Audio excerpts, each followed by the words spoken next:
let us go to Wrigley Field, where Michigan will be playing Northwestern.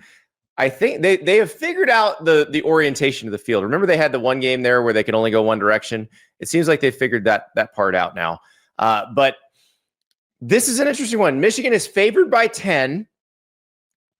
The Wolverines still in the playoff conversation. Now, they would have to beat Ohio State at the end of the season to get there. But if they can win this one, they are still moving in that direction. Ari. I just want you to know, Mm-hmm. I am the biggest Michigan fan on the face of the earth for the next 3 weeks. I need for my Thanksgiving to be complete while I'm eating my turkey with my family. I need Michigan to be 9-2 that day. I don't want it. I need it. I need it. BetMGM is going to say that it's going to happen. You got a 10-point spread in this game. They'll be favored over Maryland too. But I will say with Northwestern, they're a well-coached team. They can muck it up. I'm sure you watched the Northwestern USC game Friday night, like most of us did.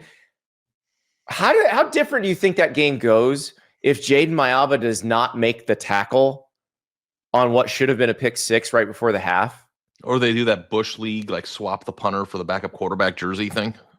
That was a pretty big play, too. It's Bush League, but I disagree with the Big Ten saying it's not illegal. There are either eligible jerseys or ineligible jerseys. There's no difference between the number 80 and the number 13. Now, if they have written rules that we don't know about that say a player can only have the same number for the entire season, like that, the NFL has that. There's a reason in the NFL you can't change your number mid-season. It's for that purpose. It's for scouting purposes. And Sam Heward came out of the tunnel wearing 80, right? If he came out of the tunnel wearing it, if he didn't change jerseys during the game. I think he did. I don't know that he did. I don't know for sure. It's sneaky, but it's an eligible number. But it is all eligible numbers are the same in the eyes of the officiating crew. It's against the rules to swap jerseys on the sideline, though. Right, or you have to announce it. You have to announce the jersey number swap. That's why when you're at a game, you hear the officials say, Notre Dame number 47 is now wearing Notre Dame number 80 or something like that. It's also super shady because they don't have nameplates on those jerseys. Right. But I think they got him by a technicality. The Big Ten may say that they shouldn't have done it, but if he came out of the tunnel wearing 80, if he was listed on the roster wearing 80, that part I don't know. I don't know if he's listed on the roster. Apparently, the Big Ten ruled that if it wasn't a penalty when he came out, but it was a penalty the second the real punter came in later in the game. So that is against the rules. You cannot have. Well, also, I don't know. I'm going to agree with Connor Stallions on this. Connor Stallions is the one who pointed this out. So when it says you can't have two guys playing the same position, wearing the same number in a game, I don't know if that's true. Like, first of all, there's no position, as Connor Stallions pointed out. Like, if you're a quarterback and you split out wide, you're not a wide receiver. You're still a quarterback. Like, again, there are eligible numbers and ineligible numbers. And the only thing the officials care about is, are the ineligible numbers downfield when you're throwing the ball? I'm all on board for Connor Stallions to be the chief rules analyst of college football. Like, I'd be into that. Thank you. At any rate, USC caught him in a technicality. They may have to button that thing up a little bit. But if that play doesn't happen, if Mayava doesn't make that tackle on Story and the ball gets fumbled through the end zone and it's 21-14 Northwestern going to the half, I don't know if Northwestern would have won, but I think that would have been a very different second half. But I say that there's a very long way of me saying Northwestern can muck up a game against a better team. Yeah. They can definitely muck up a game against Michigan. Yeah. Now, there are two sides of the coin here. One, Michigan's offense is nowhere near as explosive as USC's. So that makes me wonder if mucking it up is easier. Like, is it easier to muck it up against a team that doesn't throw a bunch and doesn't play that style? Because you wouldn't say, you're muted, mic check. Yeah, my dog was barking. That's Yeah. my bad. It's my bad. If you're mucking it up against a team like USC, it sometimes doesn't matter because they can go deep to Mackay Lemon or Lake McCree or all of those explosive playmakers that they have. Huel is the world's #1 complete nutrition. The Huel Black Edition is an amazing, amazing product because it is a great meal replacement. It is 35 grams of protein. It is all the vitamins and minerals that you need. It is a meal that you can just put the powder in the bottle. I go with a little milk sometimes. Sometimes I do the water, but sometimes I do the milk if I want a little creamier. Shake it up, and it is delicious. And it's a breakfast on the go, a lunch on the go.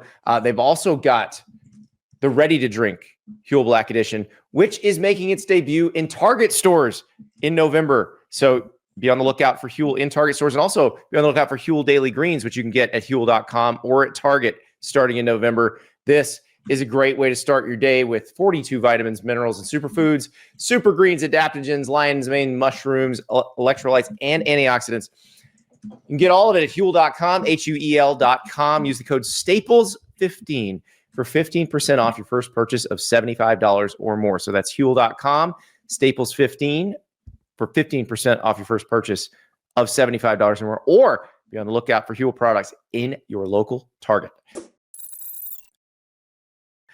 Michigan is not nearly as explosive in the pass game as USC. So if you muck it up against them, the odds of them hitting a giant explosive play on you are less. Now, we've seen them, like against Nebraska, they had plenty of explosive plays on the ground.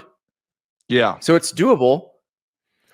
But that's the tricky part. Now, I will say the explosive play that happened right after Jaden Mayava made that tackle and they got the ball back was a King Miller run. Yeah. And Michigan can do that. Michigan can do that all day. You know how many yards Jaden Mayava threw for against Northwestern without looking it up? I do not.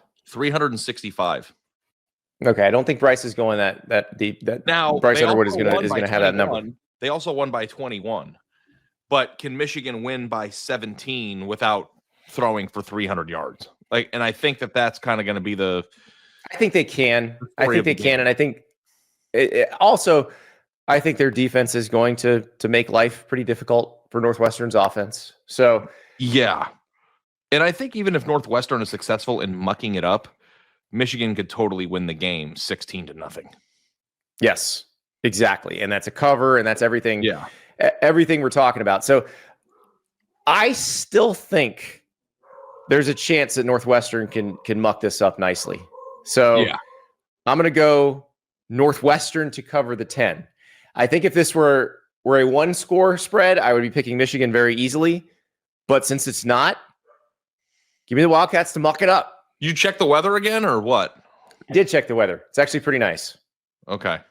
That's not, and that kind of goes against what I want. But it looks like it's going to be clear and just nice football weather. And I think in the 40s or 50s. Okay. Well, let's hope for no storm. I'm going to lay the points here. I think Michigan's defense is not going to give up a bunch of points. I think that Michigan's offense won't score as much as USC, but I think they'll win by more than 10. Clear, high 60, low 53. So unseasonably warm for Chicago in mid-November. Yeah, I think this will be an interesting one because I don't think Michigan's path to 9-2 against Ohio State is going to be perfectly smooth. That's all I'm saying. So I'm guessing it's this week that it's less smooth than next week. I'll probably pick them to cover against Maryland. Now, if I'm wrong here, we'll have to adjust. Okay. Yeah. So you're just kind of fading the style and spot. Exactly. I know nothing's ever easy for us, Ari. Mm-hmm. I'm not worried about Michigan. I'm worried about you and me. You're actually fading our travel plans. Yes, I'm worried about you and me because we've already booked it all. Like we have a remote set up at the MGM Grand in Detroit for that weekend. Like we're going. Nothing changes it. We're going. Michigan loses Northwestern and Maryland. We're still going. So yeah, nothing's ever this easy for us. Even if Michigan loses a game, It's still the Ohio State Michigan game at a very charged time. Like I don't like Oh, I'm still it will still I'm not gonna of be course, and you're trying to reverse jinx it so that Michigan will be 9-2. I see right through you. I understand. I'm going to reverse it. You know, Andy, I should flip my pick to Northwestern because I'm always wrong. And I'm usually right. I don't want to be wrong on this one. I don't want to be right on this one. Now, the good thing is I still have 10 points to play with and Michigan can win. So I mean, honestly, is like I know that Ohio State fans are probably rooting against Michigan. Obviously, I think that there are certain people who don't like Michigan, but for college football, for entertainment purposes, is the country your pals Andy and Ari? But I'm just saying, like, if you're like a Mississippi fan, like, are you not rooting for Michigan to be 9-2 going into that? Of course you are. You're just sitting there going, when is Lane Kiffin going to announce his extension? That's if you're an Ole Miss fan, that's what you're thinking. That's the only thing you're thinking about right now. I'm just saying, like, my high school reunion is on November 28th. Oh. Which not a lot of ball knowers at your high school. I was gonna say, like, is it? Although that makes sense. They did it Thanksgiving weekend because most people are. There's a good chance of people being home that weekend. Oh, I just thought that Thanksgiving weekend's the worst weekend to do it. But like, yeah, if you like college football, you're not going to your wedding or your reunion. That's 20 years though. Yeah, I skipped my 20th. You did. I went to my 10th. Everybody was much more successful than me. It was embarrassing. It's like doctor, lawyer, doctor. I know, but the way I would look at it is this: how many people have achieved what you've achieved in their specific field? Well, more like if I'm deciding to go to the 30th one or not next year, I'm much skinnier than I was for the 20th.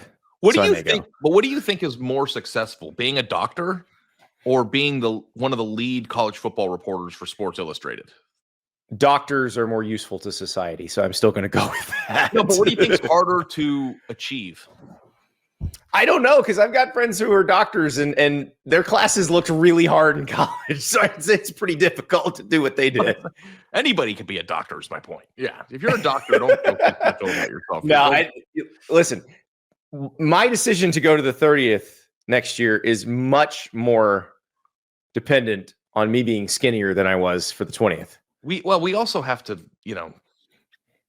the fall wedding, fall reunion thing, like, I think is kind of annoying, but yeah, I would have tried to at least make an appearance if it was any other day.